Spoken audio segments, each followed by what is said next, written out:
భద్రం नो అభివాతయమనః.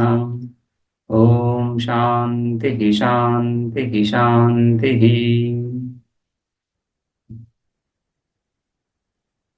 మన మూడో అధ్యాయంలో శాండిల్య విద్య చూస్తున్నాము. ఉపాసన, అహంగ్రహ ఉపాసన, జీవబ్రహ్మైక్యం గురించి. జీవబ్రహ్మైక్యము ఈ విషయాన్ని ఉపాసించడం, జీవబ్రహ్మేకత్వము. అయితే జీవబ్రహ్మేకత్వం ఫలంగా ఉపాసించడం బ్రహ్మస్వరూపాన్ని ఉపాసిస్తున్నాము. దాని ఫలం ఏమవుతుంది? ఫలం చివరిలో చూస్తాము, ఈ బ్రహ్మ ప్రాప్తి అని. అయితే బ్రహ్మను ఉపాసిస్తున్నాము అని చెప్తున్నప్పుడు బ్రహ్మ విషయకంగా రెండు రకాలుగా ఉపనిషత్తులో మనం వ్యవహారం చూస్తాం. ఒకటి ఉపాసించడం, రెండవది విచారించడం. బ్రహ్మను విచారిస్తున్నాము అన్నప్పుడు బ్రహ్మ జ్ఞేయ బ్రహ్మగా చెప్పుకుంటాం. బ్రహ్మను తెలుసుకుంటున్నాము. విచారించడం తెలుసుకుంటున్నాము. తెలుసుకున్నప్పుడు బ్రహ్మ ఎలా తెలుసుకుంటాము? బ్రహ్మైవాహమస్మి అని, ప్రత్యేక అభిన్న బ్రహ్మ అని. ప్రత్యేక అభిన్న బ్రహ్మ ఏ విధంగా? ప్రత్యేక అభిన్న బ్రహ్మ నిరస్త సమస్త ఉపాధి రూప, సకలోపాధి రహితమైనటువంటి కేవల నిత్య శుద్ధ బుద్ధ ముక్త స్వరూపము, ప్రజ్ఞాన ఘనం చైతన్య స్వరూపము. ఆ విధంగా తెలుసుకుంటాం. ఉపాసిస్తున్నప్పుడు ఆ విధంగా ఉపాసించడం, తెలుసుకుంటున్నప్పుడు ఇంకొక విశేషణం అక్కడ అసంగమని, అద్వితీయమని, ఏకమేవ అద్వితీయం. అందుకనే బ్రహ్మైవాహమస్మి అని భావన. రైట్. సో ఆ విధంగా తెలుసుకోవడం కుదురుతుంది, ఉపాసించడం ఆ విధంగా కుదరదు. ఉపాసించడం అంటున్నప్పుడు ఉపాసక ఉపాస్య విభాగం అవుతుంది కదా. ఉపాసక ఉపాస్య భేదం కలగాలి. భేదం లేకుండా ఉపాసకుడు అనే భావన ఎక్కడి నుంచి వస్తా ఉంది? నేను ఉపాసకుణ్ణి అనే భావన ఎలా కలుగుతా ఉంది?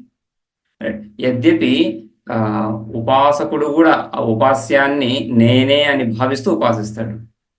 నేనే అని భావిస్తున్నప్పుడు అభేద భావన కలుగుతా ఉంది, రైట్. కానీ భేదంలో ఉంటూ, సో ఉపాసక ఉపాస్య భేదంతో ఆరంభించి ఈ విభాగాన్ని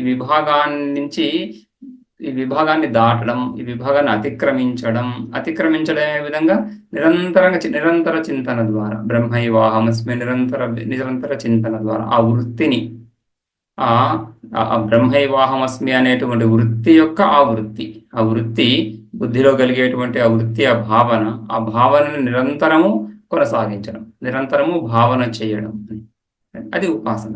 అయితే ఆ ఉపాసన విధంగా భావన చేయడానికి భావించబడుతున్న విషయం ఏంటి? బ్రహ్మ భావించబడుతూ ఉంది, వృత్తికి విషయం అవుతా ఉంది. వృత్తికి విషయం అవ్వాలంటే, రైట్, వృత్తి యథో వాచో నివర్తంతే అప్రాపి మనసా సహా అంటున్నప్పుడు వృత్తికి విషయము కాని బ్రహ్మ, అప్రాపి మనసా సహా, మనస్సు వాక్కుకు అందనటువంటిది, మనస్సు వాక్కుకి అందనటువంటి విషయాన్ని మనస్సుకు విషయం చేస్తున్నప్పుడు అందులో ఏదో ఒక ఉపాధిని జోడించవలసి వస్తుంది. ఉపాధి లేకుండా ఆ అవిభాగ స్థితి విభాగంలో ఎలా కుదురుతుంది? అవిభాగ స్థితిని తెలుసుకుంటున్నప్పుడు విభాగం తొలగిపోవడం ఒకటి, అవిభాగ స్థితిని భావిస్తున్నప్పుడు కించిత్ విభాగం ఉంటుంది. సో అందుకని ఆ అవిభక్త చైతన్యంలో కించిత్ ధర్మాలని, గుణాలని ఆరోపించి ఉపాసించడం అనేది కుదురుతుంది. ఇంకొక విధంగా లేదు అక్కడ. అందుకని ఉపాసన అంటున్నప్పుడు సగుణం అయిపోతుంది. రైట్. సో ఆ విషయాన్ని ఇక్కడ చెప్తున్నారు, ఎలా ఉపాసించాలి అని. రైట్. మొదటి మంత్రాన్ని చూసాము, సర్వం కలివిదం బ్రహ్మ తజ్జలాన్ ఇది శాంత ఉపాసీత. సో ఇది శాంత ఉపాసీత, ఈ విధంగా ఉపాసించాలి. అయితే కథం ఉపాసీత, ఆ భాగం చూస్తున్నాడు. ఇది సర్వం కలివిదం బ్రహ్మ, సర్వము ఈ జగత్తంతా కూడా బ్రహ్మయే కాబట్టి హేతు, అందుచేత శాంత స్థిర చిత్తం కలిగినటువంటి వాడవై, సంశయరహితుడవై ఉపాసీత అని. శాంత ఉపాసీత అంటున్నప్పుడు శాంత అనేది ఉపాసీతకు విశేషణంగా తీసుకోవాల్సి ఉంటుంది. శాంతుడవై,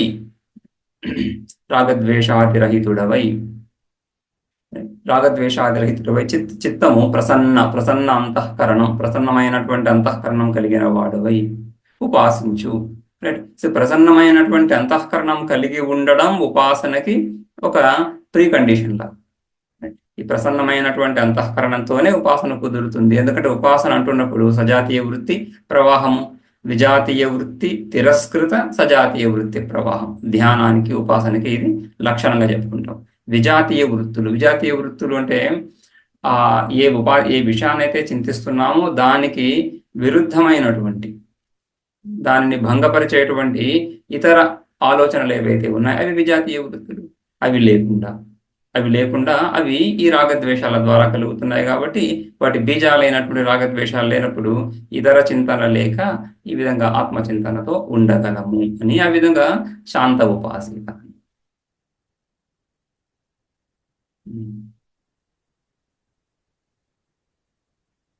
ఆ తర్వాత ఇది కూడా ఈ భాగం చూసాం.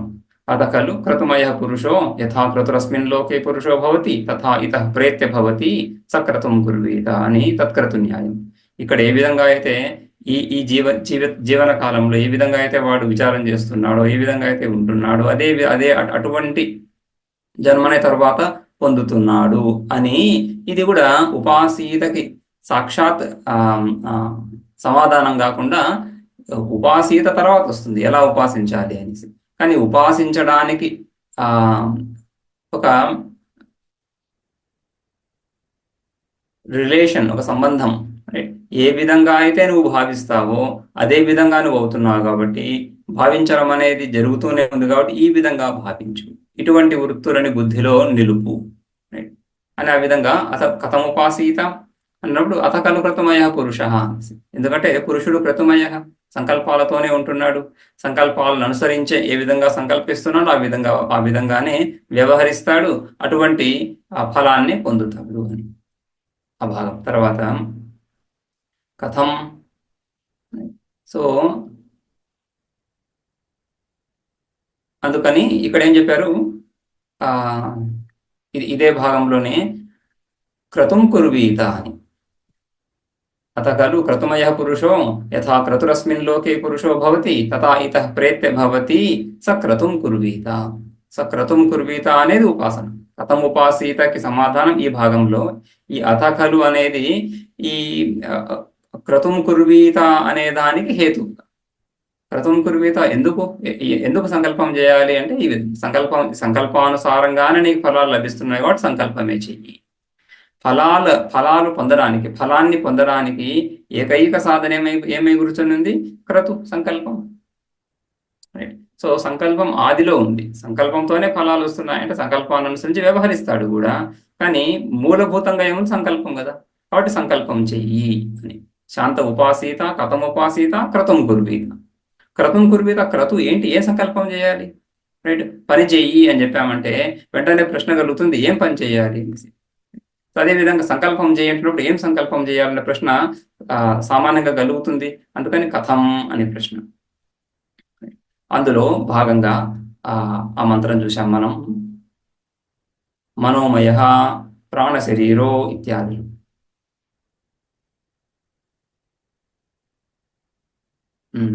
మనోమయ ప్రాణ శరీరో భారూప సత్య సంకల్ప ఆకాశాత్మ సర్వకర్మ సర్వకామ సర్వగంధ సర్వరస సర్వమిదం అభ్యాప్తో అవాక్యనాదర అని రెండో మంత్రం చూసాం.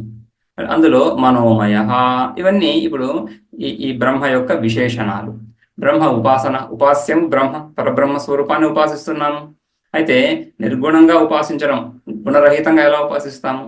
మనస్సు వృత్తి చేయాలంటున్నప్పుడు ఘటాకార వృత్తి, ఘటాన్ని భావిస్తే ఘటం అనే ఒక ఆకారం ఉంది, ఘటానికి అనేక గుణాలు ధర్మాలు ఉన్నాయి. సో వాటి ద్వారానే ఘటాన్ని మనం ఘట వృత్తి కలుగుతుంది. రైట్. పృథివీ ఘట అని, ఈ ఘటము పృథివీ తత్వంతో కూడినటువంటిది. రైట్. నీలో ఘటము నల్లని వర్ణం కలిగినటువంటిది. రైట్. బృహత్ ఘటం పెద్దది. సో ఈ విధంగా ఏదో దాని యొక్క గుణాలు ధర్మాలని మనం విచారించగలం. అదేవిధంగా బ్రహ్మ ఈ విధంగా ఉపాసించు అంటున్నప్పుడు బ్రహ్మస్వరూపాన్ని క్రతుం కుర్వీత, సంకల్పం చేయి. సంకల్పం ఏ విధంగా ఉంటుంది, ఏదైతే ఉత్కృష్ట ఫలాన్ని ఇస్తుందో ఆ సంకల్పం చేయాలి. సంకల్పానుసారంగా ఫలాలు కాబట్టి ఏదైతే నీకు ఇష్టమైనటువంటి ఫలము, ఏది ఇష్టమైనటువంటి ఫలము, సర్వోత్కృష్టమైనటువంటి సకల దుఃఖరహితమైనటువంటి స్థితి. రైట్. ఆత్యంతిక దుఃఖ నివృత్తే ఫలం, ఆత్యంతిక దుఃఖ నివృత్తియే లక్ష్యం. సో తదనుకూలమైనటువంటి సంకల్పం చేయాలి.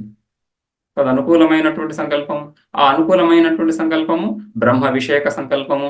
ఆ బ్రహ్మ విషయక సంకల్పం అంటున్నప్పుడు ఆ బ్రహ్మ ఎటువంటి బ్రహ్మ, బ్రహ్మ యొక్క విశేషణాలు ఏంటివి? మనోమయ. మనస్సే రూపంగా కలిగినటువంటి ఈ బ్రహ్మను ఉపాసించు. మనోమయ మనఃప్రాయ.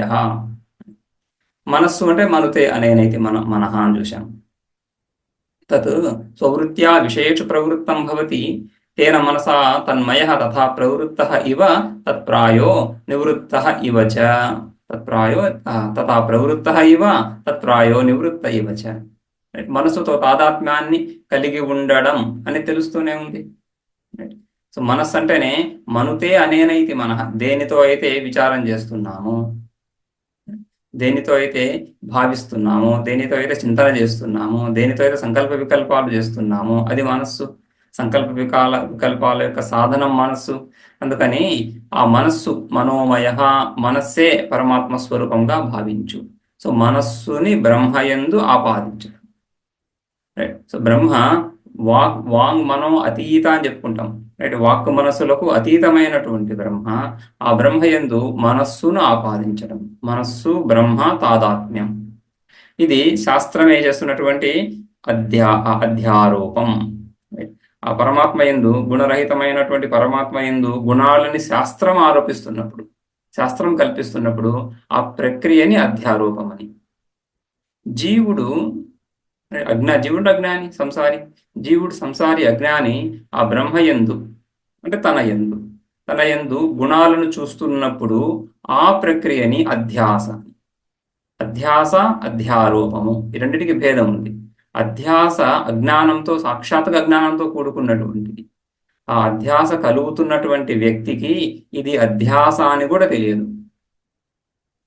శరీరంలో నేను అనే భావన కలిగి అహం గచ్చామి అనేటువంటి వాక్యాన్ని ప్రయోగిస్తున్నప్పుడు నేను వెళ్తున్నాను, శరీరం వెళ్తుంది, ఆ శరీరంతో తాదాత్మ్యం కలిగి ఉండడం, ఈ శరీరం కంటే నేను వేరు, కానీ శరీరం వెళుతుంటే నేను వెళ్తున్నానని ప్రయోగిస్తున్నాను అనేటువంటి వివేక జ్ఞానం ఉండదు. అది అధ్యాస. శరీరంతో సంపూర్ణంగా తాదాత్మ్యాన్ని పొంది ఉండడం. అలా కాకుండా శాస్త్రం ఆ విధంగా చెప్తున్నప్పుడు, శాస్త్రం అజ్ఞానంతో చెప్పడం లేదు, అజ్ఞానము కలిగి ఉన్నటువంటి వ్యక్తిని ఉద్దేశించి చెప్తాము.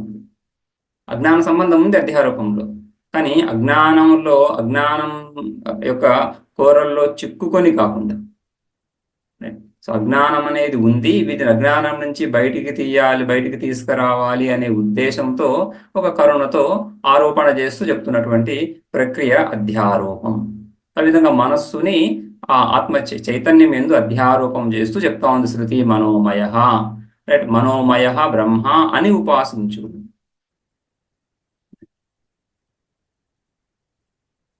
ఈ మనోమయ ఎందుకు అన్నప్పుడు దానికి హేతు, కారణం కూడా. మనసా తన్మయ తథా ప్రవృత్త ఇవ తత్ప్రాయో నివృత్త ఇవ చ. మనసు ప్రవృత్తమైనప్పుడు ప్రవృత్తుడనై ఉన్నాను అని భావిస్తాడు, మనసు నివృత్తమైనప్పుడు నివృత్తుడనై ఉన్నానని భావిస్తాడు. అదేవిధంగా ప్రాణ శరీరో భారూప సత్వ సంకల్ప, ఈ భాగం చూద్దాం. ప్రాణ శరీర అంటే ప్రాణమే శరీరంగా కలిగినటువంటి వాడు. బహువ్రీహి సమాసం కదా. సో ప్రాణో లింగాత్మ విజ్ఞాన క్రియాశక్తిద్వయ సమ్మూర్ఛితః యో వై ప్రాణః సా ప్రజ్ఞా యావా ప్రజ్ఞా స ప్రాణః ఇతి శ్రుతేః. సహ శరీరం యస్య స ప్రాణశరీరః మనోమయః ప్రాణశరీరనేత ఇది శృత్యంతరాత్. ఇక్కడ ప్రాణశరీర అంటున్నప్పుడు ఈ సమస్త పదం సమాసం, దానికి విగ్రహవాక్యం చూపిస్తున్నారు భాష్యకారు. విగ్రహవాక్యం ఎలా ఉంటుంది? ప్రాణ శరీరం యస్య అని, సహ శరీరం యస్య అని ఉంది కదా ఆ రెండో వాక్యంలో, అది విగ్రహవాక్యం. సహ శరీరం యస్య, ప్రాణ శరీరం యస్య అని. అయితే ఆ ప్రాణ అంటే ఏంటి, ప్రాణం ఏంటి ఇక్కడ అని చెప్పడానికి ముందు వ్యాఖ్యానం. సో ఆ విగ్రహవాక్యంలోనే మళ్ళీ ఒక్కొక్క పదానికి వ్యాఖ్యానం. ప్రాణ అంటున్నప్పుడు లింగాత్మ, ప్రాణం అంటే సూక్ష్మ శరీరము, లింగాత్మ లింగ శరీరము. ఏంటా లింగ శరీరము? విజ్ఞాన క్రియాశక్తి ద్వయ సమ్మూర్ఛిత. విజ్ఞాన శక్తి, క్రియాశక్తి. విజ్ఞాన శక్తి, క్రియాశక్తి అని రెండుగా చెప్పుకుంటున్నప్పుడు ఇచ్ఛాశక్తి విజ్ఞాన శక్తిలో భాగంగా తీసుకోవచ్చు. ఆ విజ్ఞానము ఇచ్ఛకి విజ్ఞానంతోనూ క్రియతోనూ రెండింటితో సంబంధం ఉంటుంది. జానాతి, ఇచ్చతి, యతతే, కరోతి అని సామాన్య ప్రక్రియ. లోకంలో ఏ వ్యవహారం కలుగుతున్నాడు ముందు మనకు జ్ఞానం ఉండాలి. ఏ చేస్తున్నామో ఆ విషయానికి సంబంధించినటువంటి సమ్యక్ జ్ఞానము, సంశయ జ్ఞానము, విపర్యయ జ్ఞానము, ఏదో జ్ఞానం ఉండాలి. జ్ఞానం లేకుండా వ్యవహారం జరగదు. అందుకనే జ్ఞానానికి లక్ష్యం చెప్తారు ఈ విధంగా, సకల వ్యవహార అసాధారణం కారణం జ్ఞానం అని. అన్ని వ్యవహారాలకి, ఎటువంటి వ్యవహారమైనా కానీ దానికి అసాధారణమైన మూలభూత కారణం జ్ఞానము. ఆ జ్ఞానం సమ్యక్ కావచ్చు, అసమ్యక్ కావచ్చు. రైట్. సంశయ జ్ఞానంతో కూడా వ్యవహారం జరుగుతుంటుంది, భ్రాంతి జ్ఞానంతో కూడా క్రియలు జరుగుతుంది. కానీ జ్ఞానం ఉండాలి. ఆ జ్ఞానం తర్వాత ఇచ్ఛ కలుగుతుంది, ఆ తర్వాత సంకల్పము, క్రియలు జరుగుతుంది. అందుకని ఇచ్ఛ ఈ జ్ఞానానికి క్రియకి మధ్యలో వస్తుంది కాబట్టి ఇచ్ఛాశక్తి కూడా విజ్ఞాన క్రియాశక్తి అని చెప్పినప్పుడు అంతర్భూతం అయిపోతుంది. రైట్. ఈ 3 శక్తులు సామాన్యంగా చెప్పుకుంటూ ఉంటాం, ఇచ్ఛాశక్తి, క్రియాశక్తి, జ్ఞానశక్తి అని. ఇవి ఎక్కడైతే ఉన్నాయో అది లింగ శరీరం, సూక్ష్మ శరీరంలోని ఇవన్నీ ఉన్నాయి. స్థూలంలో ఈ సూక్ష్మ శరీరంలో ఈ విధంగా ఇచ్ఛాశక్తి, జ్ఞానశక్తి, క్రియాశక్తి ఉండి దాని అభివ్యక్తి, రైట్. సో దాని అభివ్యక్తి భౌతిక శరీరంలో, భౌతిక కాయంలో జరుగుతుంటుంది. కాబట్టి ఈ లింగాత్మ, ఈ ప్రాణం అంటే ఏంటి? ఆ సూక్ష్మ శరీరము. దేంట్లో అయితే ఈ విజ్ఞాన శక్తి, క్రియాశక్తి రెండు నిబిడీకృతమై ఉన్నాయో అటువంటి లింగాత్మ, అదే ప్రాణమని. అటువంటి ప్రాణమే శరీరంగా కలిగినటువంటి. ఇప్పుడు మనం మన లోకంలో మన దైనందిన క్రియ ఏదైతే చూస్తున్నామో మనకే కాదు, ఏ ప్రాణికైనా కూడా ఏ విధంగా ఉంటుంది? విజ్ఞాన శక్తి పూరితంగాను, క్రియాశక్తి పూరితంగాను. విజ్ఞాన శక్తి పూర్వకంగాను, క్రియాశక్తి పూర్వకంగాను ఉంటుంది. ఈ విజ్ఞాన శక్తి, క్రియాశక్తి లేకుండా ఏ క్షణమైనా ఇక్కడ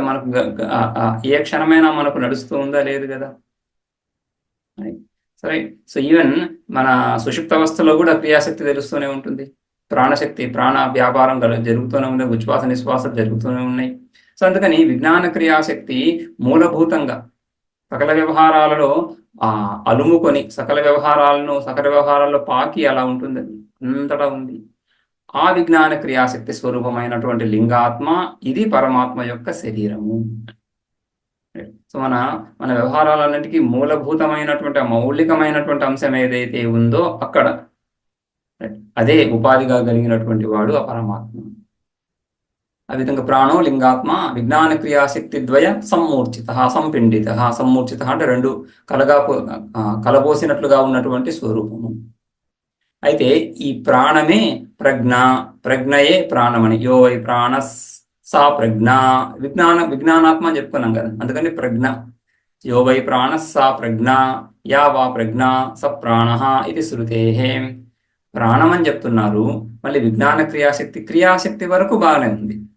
ప్రాణం అంటే ప్రాణాపాన వ్యాన ఉదాన సమానాలను తీసుకుంటే అది రూఢి అర్థంగా తెలుస్తూ ఉంది కదా. ప్రాణం అనే శబ్దం విన్నప్పుడు మనకు వెంటనే స్ఫురించేది ప్రాణవాయువు, ప్రాణాపాన వ్యాన ఉదాన సమానం. ఈ విజ్ఞానం ఎక్కడి నుంచి వచ్చింది అని చెప్పడానికి శృతి సమ్మతి చూపిస్తున్నారు. ఈ విధంగా వ్యాఖ్యానించడానికి ప్రాణ శరీర అంటే లింగాత్మ అంటే విజ్ఞాన క్రియాశక్తి సమ్మూర్చిత అని వ్యాఖ్యానించడానికి శృతియే ప్రమాణంగా ఉంది. యోవై ప్రాణస్స ప్రజ్ఞ, ఏదైతే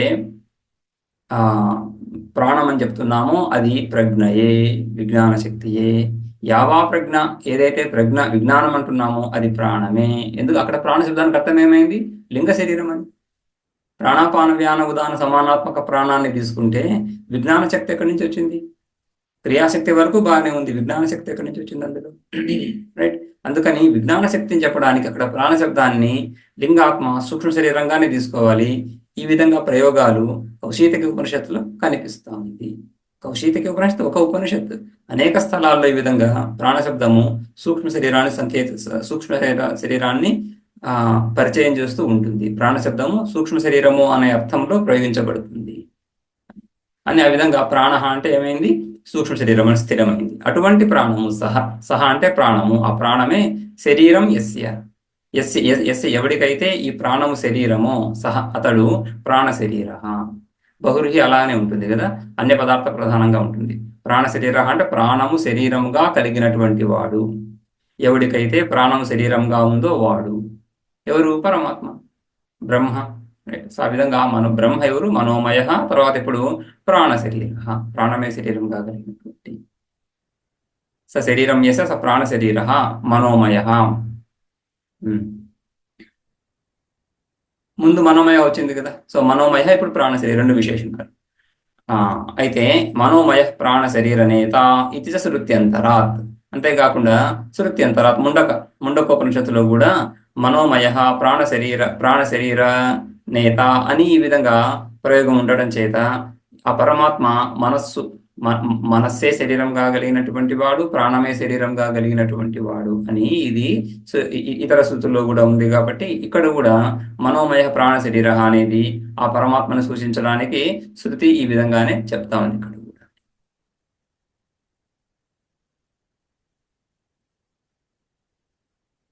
ప్రాణ శరీర నేత, మనోమయ పరమాత్మ, ప్రాణ శరీర నేత. ప్రాణ శరీర అని కాకుండా అక్కడ ప్రాణ శరీర నేత అంది. ప్రాణ శరీర నేత నీయతే ఇది నేత, తీసుకువెళ్ళేవాడు.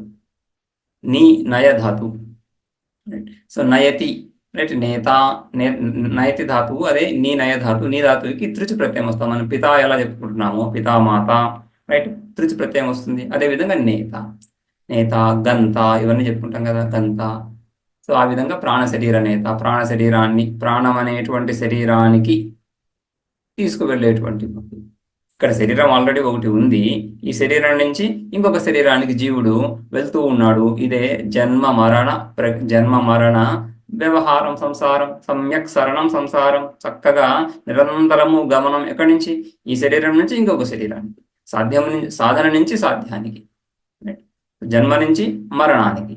సో అది గమనం, నిరంతర గమనం ఉంటుంది.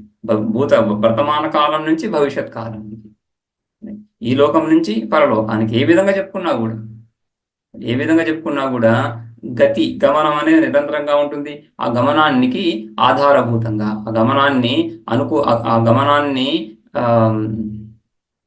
సఫలం చేస్తున్నటువంటి వాడు ఎవరో పరమాత్మ, ప్రాణ శరీర నేత ఇది శృత్యంతరాత్. ఆ తర్వాత ఇవన్నీ విశేషణాలు. మనోమయ ఒక విశేషణం. ఇవన్నీ ఆ నిర్గుణ పరమాత్మ యందు గుణాలని ఆరోపించడం, అధ్యారోపం శృతి చేస్తా ఉంది. అదేవిధంగా భారూప ఇంకొక విశేషణం. ఆ పరమాత్మనే ఈ సంకల్పాలు చేయాలి. మనోమయాన్ని సంకల్పించు. ఎవరు? నేను మనోమయుడను రైట్. ఆ పరమాత్మ మనోమయుడనే ఆ పరమాత్మ ఎవరైతే ఉన్నారో, ఈ జగత్తునంతటిని నడిపేటువంటి పరమాత్మ మనోమయుడు. అతడి కంటే నేను వేరుగా లేను. ఉపాసన ఇప్పుడు కూడా అహం అనే చేస్తున్నాం కదా, ఇవన్నీ అహంగ్రహ ఉపాసనలు రైట్. సో అహం మనోమయ రైట్. సో మనోమయ బ్రహ్మైవాహమస్మి అని ఎలా చెప్తున్నామో, మనోమయ ఏవ అహమస్మి, ప్రాణ శరీర ఏవ అహమస్మి అని భావన. అదేవిధంగా భారూప పరమాత్మ, అదే నేను కూడా. భారూప అన్నప్పుడు భా శబ్దము దీప్తి అర్థం. భా ధాతువు దీప్తి అర్థంలోని రైట్. భా దీప్తి, కాంతి, ప్రకాశము, వెలుగు, చైతన్యము, ఇవన్నీ భాశబ్దానికి అర్థాలు కదా. సో అటువంటి ఆ దీప్తి, అందుకని దీప్తి చైతన్య లక్షణం రూపం యస్య, భా రూపం యస్య. ప్రాణ శరీర అన్నప్పుడు ప్రాణ శరీరం యస్య. అదేవిధంగా భారూప అన్నప్పుడు భా రూపం యస్య అని బహురీ సమాసాలే రైట్. సో మనోమయ అన్నప్పుడు మయట్ ప్రత్యయం వచ్చింది అక్కడ, తదిత ప్రత్యయం. అందుకని అక్కడ బహురీహి అవసరం లేదు. తదిత ప్రత్యయాలు బహురీహి లాగానే ఉంటాయి, సమాసం కాకుండా బహురీహి లాగానే ఇంచుమించు పొజెసివ్ కేసులో వెళ్తూ ఉంటాయి. పొజెసివ్ మనోమయ అంటే మన ప్రాచుర్య అని, మనస్సు కలిగినటువంటి అని. కలిగినటువంటి అనే అర్థం కంటే కూడా మనోపూరితమైనటువంటి అని. సో ఆ విధంగా ఆ బహురీహి లాగానే వస్తుంది. మనోపూరితమైనటువంటి వాడు ఇతర వ్యక్తిని చూపిస్తా ఉంది కదా. అదేవిధంగా భారూప, భా అంటే దీప్తి ఎటువంటి దీప్తి? ఈ ఆదిత్యుడి యొక్క వెలుగు, లేకుంటే మన ఇంట్లో ఉన్నటువంటి torch light yeah tube light యొక్క వెలుగు అలా కాకుండా చైతన్యం లక్షణం యస్య. దేనికి? దీప్తికి. దీప్తి ఎలా ఉంది? చైతన్యమే స్వభావంగా కలిగినటువంటి దీప్తి. అంటే తెలుసుకోవడం అనేది ఏదైతే ఉందో, తెలివి, ఎరుక, నోయింగ్నెస్ అని చెప్పుకుంటాం కదా. నోయింగ్ అంటున్నప్పుడు క్రియ, తెలుసుకోవడం అది ఒక క్రియ రైట్. ఆ క్రియ చెప్తున్నప్పుడు కర్త, ఈ కారణము, ఫలము ఇవన్నీ రావాల్సి ఉంటుంది. కానీ తెలుసుకోవడం అనే క్రియ కాకుండా తెలివి అంటారు. అదే ధాతు, అదే వ్యుత్పత్తి మూల రూపం అదే. తెలుసుకోవడం అన్నా తెలివి అన్నా ఒకే ఆధారం నుంచే రావాలి ఆ శబ్దం రైట్, ఒకే ధాతువు నుంచే రావాలి. కానీ ఆ వచ్చే ప్రక్రియ వేరుగా అవుతుంది. ఇక్కడ క్రియాత్మకంగా లేదు తెలివి అంటున్నప్పుడు, అది నౌన్ అయిపోయింది. సో ఆ విధంగా ఇక్కడ అంటే దీప్తి, ఎటువంటి దీప్తి?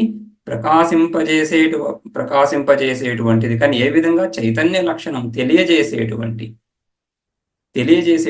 తెలివి, మనకి ఏదైతే విషయాలన్నీ తెలుస్తూ ఉన్నాయో ఆ తెలివియే శరీరంగా కలిగినటువంటి వాడు. అంటే శరీరంగా కలిగినటువంటి వాడు అంటే ఆ తెలివియే ఆయన స్వరూపము. మనస్సే శరీరంగా కలిగినటువంటి వాడు, మనస్సే స్వరూపంగా కలిగినటువంటి వాడు. ప్రాణమే శరీరంగా అంటే ప్రాణమే స్వరూపంగా కలిగినటువంటి వాడు. సో మనస్సు, ప్రాణము, ఈ తెలివి, ఎరుక, ఇవన్నీ ఆయన స్వరూపము అని ఇప్పుడు భావించవచ్చు. ఏమి చెప్పకుండా బ్రహ్మ చైతన్యము భావించు అని అలా ఉపాసించు అలా కాకుండా, ఈ విధంగా ప్రాణము స్వరూపం అని భావించు, మనస్సు స్వరూపం అని భావించు, ఈ ఎరుక ప్రకాశమే స్వరూపం అని భావించు. అక్కడ భావించడానికి అవకాశం ఉంది. ఉపాసన ఈ విధంగా చేయొచ్చు. అందుకని నిర్గుణం ఉపాసించలేము, సగుణం ఈ విధంగా మన అంతఃకరణ వృత్తి పరంపర ఆ విధంగా చేయొచ్చు. భారూప దీప్తి చైతన్య లక్షణం రూపం యశస భారూప. అదేవిధంగా సత్య సంకల్ప ఇవి కూడా ఇవన్నీ బహుళీ సమాసాలే. సత్య సంకల్పాలు కలిగినటువంటి వాడు. సత్యం అంటే ఏంటి? ఇక్కడ సత్య అవితథాః సంకల్పాః యస్య సహ. రైట్. సో విగ్రహవాక్యం డైరెక్ట్గా విగ్రహవాక్యం వరకు తీసుకుంటే సత్యః సంకల్పాః సత్యాః సంకల్పాః యస్య, సత్యమైనటువంటి సంకల్పాలు కలిగినటువంటి వాడు. సత్యమైనటువంటి అంటే అనృతము కానటువంటి, అవితథాః వితథాః వ్యర్థము కాని, వితథ తథా తథా అంటే యథా తథా చెప్పుకుంటాం కదా, ఎలా ఉందో అలాగే. దాన్ని తథా తత్వము, తత్పదానికి త్వా జోడిస్తే తత్వము అంటే యథార్థ స్వరూపము. దానికి వి జోడిస్తే వి తథా అంటే విరుద్ధంగా, తథా యథార్థానికి విరుద్ధంగా అంటే అయథార్థం అని. వితథ అంటే అయథార్థం, మిథ్య. అక్కడి నుంచి వైతథ్యం వస్తా ఉంది. వైతథ్య ప్రకరణం చూస్తాం కదా, వితథస్య భావ వైతథ్యం. ఇక ఆ వితథకి మళ్ళీ నెగేషన్, మళ్ళీ ఇంకొక నిషేధం తగిలిస్తే అవితథ. ఈ పదాలు నాక శబ్దం అవుతుంది. కం అంటే సుఖం, ఆ సుఖం దానికి నా తగిలిస్తే అకం అంటే నా కం ఇది అకం. దుఃఖం నా అకంకి మళ్ళీ నా తగిలిస్తే నాకం, నాకలోకం, స్వర్గలోకం. రైట్. సో ఈ విధంగా నాకం, అవితథ కూడా డబల్ నెగేషన్. ఈ డబల్ నెగేషన్స్ ఇంట్రెస్టింగ్. తథా అని చెప్పచ్చు కదా సాక్షాత్తుగా. తథా అని చెప్పకుండా వితథ చేసి అవితథ చేయడం, డబల్ నెగేషన్ చేసి మళ్ళీ నెగేషన్ చేస్తే మైనస్ ఇంటూ మైనస్ ప్లస్ అయిపోతా ఉంది కదా, ఆ రెండు క్యాన్సల్ అయిపోతాయి. నా తథా అర్థం. అవితథ అంటే నా తథా, ఆ రెండు నాలుగు ఒక నా ఇంకొక నాని నెగేట్ చేసేస్తుంది, తథానే మిగులుతుంది. కానీ తథా అని చెప్పకుండా అవితథ అని చెప్పడం, రైట్, ఇది ఒక ప్రత్యేక ప్రయోగం. అన్ని చోట్ల చాలా చోట్ల చూస్తుంటాం మనం ఈ విధంగా. నాక శబ్దం ఇంకోటి చెప్పుకున్నాం. రైట్. ఇది శృతి నిషేధాత్మకంగా ఆ స్వరూపాన్ని తెలియజేయడానికి ఇష్టపడుతుంది. రైట్. సత్యము తథా అన్నప్పుడు అవి ఏమవుతున్నాయి? సమానార్థక పదాలు అయిపోతున్నాయి, సినానిమ్స్ అయిపోతున్నాయి. రైట్. సమానార్థక పదాలు అయిపోతున్నాయి. అలా కాకుండా దాని విరుద్ధార్థక పదం యాంటోనిమ్ తీసుకొచ్చి సత్యం అంటే వితథ కాదు, వైతథ్యం కాదు, వితథ కాదు అని చెప్పడం. సత్యం అంటే వితథ, లోకంలో ఏదైతే మనం చూస్తున్నామో అవన్నీ కూడా తథ కాదు, అవి అవితథ, వాటికంటే భిన్నంగా ఉంది. మనకు పరిచయమైన విషయం ఏంటి? ఇక్కడ లోకంలో వితథనే, మిథ్యయే, ఏదైతే చూస్తున్నామో అదంతా మిథ్య. సో అది మనకు పరిచయమైనటువంటిది, దానికంటే అతీతమైనటువంటిది అని చెప్పడానికి. రైట్. సో అందుకని తథ అని సాక్షాత్తుగా చెప్పకుండా వితథకి విరుద్ధమైనటువంటిది అవితథ. సత్యాహ అవితథాహ ఎప్పుడు కూడా మిథ్య కానటువంటివి. మనము సామాన్యంగా జీవుడు లోకంలో చేసే సంకల్పాలు మిథ్యా సంకల్పాలు అయిపోతూ ఉంటాయి. ఏదో భావిస్తారు కానీ అది జరగదు. మనసులో ఈ మనోరథాలు అలా కొనసాగుతూనే ఉంటాయి. అవేవి కూడా ప్రాయ మేనిఫెస్ట్ అవ్వకుండానే వెళ్తున్నాయి. అవి వ్యర్థ సంకల్పాలు. పరమాత్మ అటువంటి వాడు కాదు. ఆయన సంకల్పాలు ఏమున్నా కూడా అవి వ్యర్థము కానే కానటువంటివి, సత్యాహ అవితతాహ సంకల్పాహ అటువంటి సంకల్పాలు కలిగినటువంటి వాడు సోయం సత్య సంకల్ప అని భావించు. ఆ సత్య సంకల్ప ఎవరిప్పుడు నేనే. అన్ని అహమనే భావిస్తూ ఉపాసన చేస్తాను కదా. కాబట్టి వ్యత్యాసం భేదం ఉన్నప్పటికీ కూడా లోకంలో ఆ ఉపాసకుడు ఎందుకు సత్య సంకల్పత లేనప్పటికీ కూడా అహం సత్య సంకల్ప అని భావిస్తున్నాడు. పరమాత్మతో తాదాత్మ్యాన్ని పొంది రాగద్వేష రహితుడై. రాగద్వేష రహితుడైన సంకల్పాలు ఏమున్నాయి? సంకల్పాలు రాగద్వేషాలతోనే కదా వెలిగేది. రాగద్వేషాలతో కలిగిన సంకల్పాలు ఏ విధంగా ఉంటాయి? ఆ పరిచ్ఛిన్న వ్యక్తి తనను తాను పరిచ్ఛిన్నంగా ఏదైతే భావిస్తున్నాడో, నేను ఈ ఫలానా వ్యక్తిని, ఈ కాలం నుంచి ఈ కాలం వరకు ఉన్నటువంటి వాడిని, ఈ దేశంలో సంచరిస్తున్నటువంటి వాడిని, ఈ వ్యక్తులతో సంబంధం కలిగినటువంటి వాడిని అని భావిస్తున్నటువంటి వాడిని, రైట్? ఆ సమష్టి బ్రహ్మాండం ఏదైతే ఉందో దానికంటే విలక్షణంగా వాడు, రైట్? ఆ పర్సనాలిటీ ఒకటి తీసుకొని దాంతో తాదాత్మ్యాన్ని పొంది వ్యవహరిస్తున్నటువంటి వాడు ఆ భాగానికి సంబంధించి ఆ విషయానికి, ఆ తత్వానికి సంబంధించినటువంటి ఏదో ఒక విషయాన్ని గురించి సంకల్పిస్తాడు. ఆ సంకల్పాలు ఆ సమష్టితో సమష్టితో అలైన్ అవుతున్నాయా? ఆ సమష్టి ప్రపంచ జగత్ ఏదైతే ఉందో ఆ జగత్తుతో అనుకూలంగా వెళ్తున్నాయా? లేదు కదా. జగత్తుతో అనుకూలంగా వెళ్తుంటే ఇక అన్ని సంకల్పాలు వాడికి జగత్తుతో అనుకూలంగా వెళ్తుంటే ఆ పర్సనాలిటీ, ఆ వేరుతనం ఎక్కడి నుంచి వచ్చింది? ఇంకా వేరుతనమే లేదు. అటువంటి సంకల్పాలు అవి భంగం అవ్వడం సామాన్యమే, అవుతూనే ఉంటాయి. అవి సమష్టి నుంచి వెష్టి ఎప్పుడైతే వేరుపడి ఆ వేరుదనాన్ని కొనసాగించదలుచుకుంటూ ఉంటుందో అక్కడ ఆ ఫ్రిక్షన్, సమష్టికి వెష్టికి ఫ్రిక్షన్ ఉండనే ఉంటుంది. అటువంటి దశలో ఈ సత్య సంకల్పం అనేది కుదరదు. కానీ వీడు శాంత ఉపాసీత. ఎందుకు శాంత ఉపాసీత? సర్వం కల్విదం బ్రహ్మ అని ఆ విధంగా శాంత రాగద్వేష రహిత సన్ ఉపాసీత అని కదా. రాగద్వేష రహితుడైనప్పటిక ఆ వ్యక్తి ఇండివిజువల్, ఆ వ్యక్తి గురించి సంకల్పాలు ఎక్కడి నుంచి వస్తున్నాయి? ఆ వ్యక్తి గురించి ఎటువంటి సంకల్పాలు లేనప్పుడు మిగిలినదేమో సమష్టి నడుస్తూనే ఉంది. సమష్టి ఈ దిశలోనో ఇంకొక దిశలోనో ఏదో వెళ్తూనే ఉంది, సమ్యక్ సరణ మీద నడుస్తూనే ఉంది. ఆ సంకల్పాలు సత్య సంకల్పాలి అని ఆ విధంగా ఆ వ్యష్టిని అతిక్రమించి సమష్టితో తాదాత్మ్యాన్ని పొంది సత్య సంకల్ప అని భావిస్తే అది యథార్థం అవుతుంది. కానీ వ్యష్టితోనే, ఆ భావనతోనే కూడుకొని, అంటే వాడి రాగద్వేషాలను అలాగే అట్టి పెట్టుకొని నేను సత్య సంకల్ప అంటే దాంట్లో అర్థం లేదు.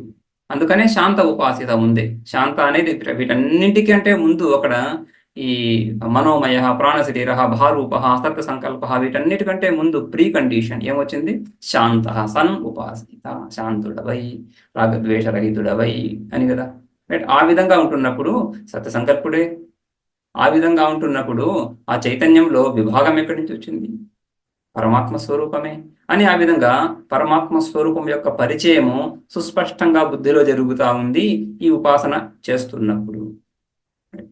అందుకని ఇది విచారంగాను ఉంటుంది, ఉపాసనగాను కూడా ఉంటుంది. సగుణ ఉపాసనలు ఈ విధంగా ఉపనిషత్తులో కలిగేటువంటి ఉపాసనలు ఇవి ఒక ప్రతీకోపాసన లాగా. ప్రతీకోపాసనలు కావు ఇవి. సంపద ఉపాసనలు, సంపత్ గుణాన్ని ఆరోపిస్తున్నాం. రైట్? సో ఆ సంపద ఉపాసనలో కూడా అహంగ్రహ ఉపాసన, అహమేవ అని ఉపాసిస్తున్నాం. ఆ విధంగా సత్య సంకల్ప, సత్యాహ అవితతాహ సంకల్ప ఎస్ సోయం సత్య సంకల్ప. ఈ సత్య సంకల్పత్వము జీవుడి కంటే విలక్షణంగా ఉంటుందని చూపించడానికి న యథా సంసారిణ ఇవ అనైకాంతిక ఫల సంకల్ప ఈశ్వరస్య ఇత్యర్థః. ఈశ్వరస్య సంకల్ప, ఈశ్వరుడి యొక్క సంకల్పాలు సంసారిణ ఇవ న, సంసారికుండే సంకల్పాలాగా కాదు. సంసారి అజ్ఞాని, తనను తాను పరిచ్ఛిన్నుడుగా భావిస్తూ సంకల్పాలు చేస్తాడు.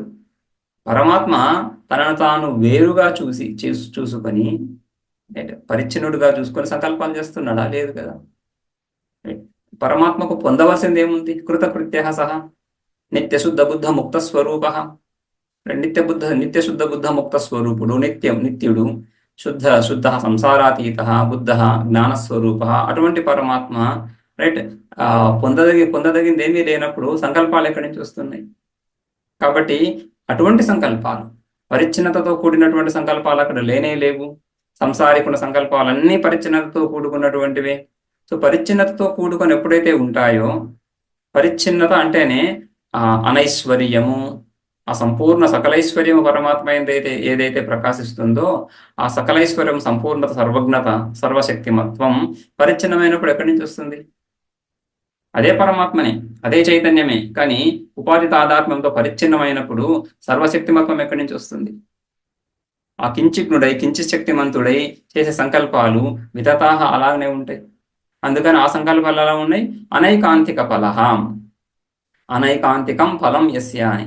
అనైకాంతికం, ఏకాంతికం అంటున్నప్పుడు ఏకో అంతో యస్య అని. ఒకే ఫలం, అంతం అంటే ఫలం కదా, లేదా అంతము సాధ్యం, లక్ష్యము, ఒకే లక్ష్యం, ఒకే దిశలో, ఒకే విషయం, ఒకే విధంగా వెళ్ళేదాన్ని ఐకాంతికము అని. అటు ఇటు లేదు, అవుతుందా అవదా ఆ ప్రశ్నే లేదు. అటువంటి దాన్ని ఐకాంతికం అని. నిశ్చయంగా అనైకాంతికం అన్నప్పుడు అది ఏకో అంత వస్తే కాదు, అనేకాంతాలు, అనేకమైనటువంటి కంక్లూజన్స్ దానికి ఉన్నాయి. అవ్వచ్చు, అవ్వకపోవచ్చు, ఇలా అవ్వచ్చు, ఇంకొకలాగా అవ్వచ్చు, రైట్. మనం అనుకున్న దానికంటే అత్యంత విరుద్ధంగా అవ్వచ్చు, కొంత అనుకూలం ఉన్న మనకు తృప్తి కలగని విధంగా అవ్వచ్చు. సో ఆ విధంగా అనైకాంతిక ఫల, అనేకాంతిక ఫలాలు కలిగినటువంటివి సంసారికి. ఈశ్వరుడికి అలా కాదు, ఏకో అంతో యస్య, ఎప్పుడు ఆ సంకల్పం సఫలమే అవుతుంది అని, రైట్. అనేకాంతిక ఫల కాకుండా సత్యఫలం అవుతుంది అక్కడ, ఈశ్వరస ఇత్యర్థ. అనృతేన మిథ్యాఫలత్వ హేతున ప్రత్యూఢత్వాత్ సంకల్పస్య మిథ్యాఫలత్వం. అయితే జీవుడికి, సంసారి యొక్క సంకల్పాలు ఈ విధంగా అనైకాంతికాలు ఎందుకు అయ్యాయి? అనైకాంతికం అంటే మిథ్యాఫలం, ఆ ఫలం యథార్థంగా లేదు. అయథార్థమైనటువంటి ఫలాలు ఒక్కొక్కసారి ఫలం కలుగుతా ఉంది, ఒక్కొక్కసారి ఫలం కలగటం లేదు. ఈ విధమైనటువంటి ఫలాలు ఈ జీవుడికి ఎందుకు కలుగుతున్నాయి? దానికి హేతు చెప్తున్నారు. అనృతేన, అనృతము ఏంటది? మిథ్యాఫల హేతువు అజ్ఞానం, అవిద్య. ఏంటో అజ్ఞానము? పరిచ్ఛిన్నుడిని భావించడమే అజ్ఞానం, ప్రధాన అజ్ఞానం. అన్యోసౌ అన్యోహం ఇది నసవేద అని బృహదారణ్యకంలో దీన్ని అవిద్యాసూత్రంగా చెప్పుకుంటారు. అవిద్యాసూత్రం అంటే సూత్రప్రాయంగా అవిద్య అని చెప్పడం. అవిద్య అంటే ఏమో కాదు, అవిద్య అంటే అన్యో అసౌ అన్యో అహం, ఆ ఈశ్వరుడు పరమాత్మ ఉపాస్యుడు నాకంటే వేరు, నేను వేరు అనేటువంటి భావన ఏదైతే ఉందో ఇదే అవిద్య. అన్యోసౌ అన్యోహం ఇది నసవేద. పశురేవ స దేవానాం పశురేవ, ఆ దేవత, ఉపాస్య దేవతకి వీడు పశువు వంటి వాడు అని. ఆ విధంగా అక్కడ అవిద్యా సూత్రం. సో అదే విధంగా అనృతం అవిద్య, ఆ అవిద్య అజ్ఞానం, ఆ పరిచ్ఛిన్న అజ్ఞానం ద్వారా భేదం కలుగుతా ఉంది, భేద జ్ఞానం కలుగుతా ఉంది, భేద భావన కలుగుతా ఉంది, పరిచ్ఛిన్నత కలుగుతా ఉంది, ఉపాధులతో తాదాత్మ్యం కలుగుతా ఉంది. అటువంటి అనృతం మిథ్యాఫలానికి అదే కారణం. ఈ సంకల్పాలన్నీ కూడా ఈ విధంగా తునాతునకలైపోతూ ఉండడం ప్రతిసారి, దానికి కారణం ఏమవుతా ఉంది? ఈ అనృతమే, ఈ అజ్ఞానమే. ఏంటో అజ్ఞానము? నేను పరిచ్ఛిన్నుడును అనేటువంటి భావనని. ఇంక వేరేదేం లేదు అక్కడ, పరిచ్ఛిన్నుడును అనేటువంటి భావనని. ఈ సకల సంసారానికి మూలభూతంగా అదే ఉంది అక్కడ, అదే ఉంది. దాని ద్వారానే సకల సంసారం నడుస్తూ ఉంది. దానికి ఆ భావననే ఈ విధంగా సంసారానికి, మిథ్యాఫలానికి కారణమే కూర్చుంది. అటువంటి హేతు చేత ప్రత్యూఢత్వాత్, ప్రత్యూఢ, ఊఢ మనం మరీ ఊడలే విధంగా మొత్తం చెట్టంతా అలుముకొని ఉన్నట్లుంటాయో ఆ విధంగా వీడు కూడా ప్రత్యూఢ, ఆ అంతతం చేత సంపూర్ణంగా అల్లుకుపోయి ఉన్నాడు. వాడి ప్రతి అణువణువున ఆ అజ్ఞానమే కనిపిస్తా ఉంది. వాడి ప్రతి వ్యవహారంలోనూ ఆ అజ్ఞానమే తెలుస్తా ఉంది. అటువంటి అజ్ఞానం కలిగినటువంటి సంకల్పస్య అనృతేన ఫలహేతున ప్రత్యూఢత్వాత్, ఆ విధంగా ఆ అజ్ఞానంతో కమ్ముకొని ఉండడం చేత సంకల్పస్య, వాడి యొక్క సంకల్పాలన్నీ ఏమవుతున్నాయి? సంకల్పస్య మిథ్యాఫలత్వం, వాడి సంకల్పాలన్నీ కూడా మిథ్యాఫలాలే అయి కూర్చుని ఉన్నాయి.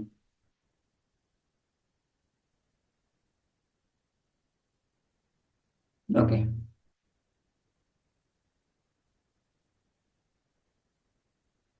వక్షతి అనృతేన హి ప్రత్యూఢాః ఇది. ఇందులో కూడా మళ్ళీ ఈ సంసారి అజ్ఞానంతో కూడుకొని ఉన్నాడు అనే విషయాన్ని కూడా ఇదే చాందోగ్యోపనిషత్తు స్పష్టంగా 8వ అధ్యాయంలో చెప్పబోతుంది. అనృతేన హి యస్మాత్ అనృతేన ప్రత్యూఢ, వీడు అజ్ఞానంతోనే ఆవరింపబడి ఉన్నాడు.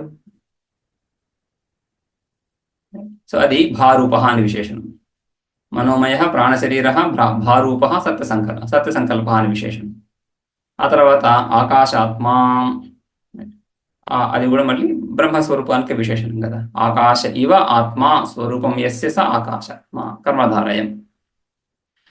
ఆకాశము వంటి స్వరూపము కలిగినటువంటి, ఆకాశ ఇవ ఆత్మ, ఆకాశము ఆత్మ ఈ రెండు సమానాధికరణలు వస్తాయి. ఆకాశమే ఆత్మగా కలిగినటువంటి వాడు అని చెప్తే అది బహుర్హి అయిపోతుంది. ఆకాశమే ఆత్మగా కలిగినటువంటి వాడు. అలా కాకుండా ఆకాశ ఇవ ఆత్మ, ఇవ శబ్దం తీసుకొచ్చి ఆకాశ ఇవ ఆత్మ ఆకాశాత్మ, ఆకాశము వంటి ఆత్మ.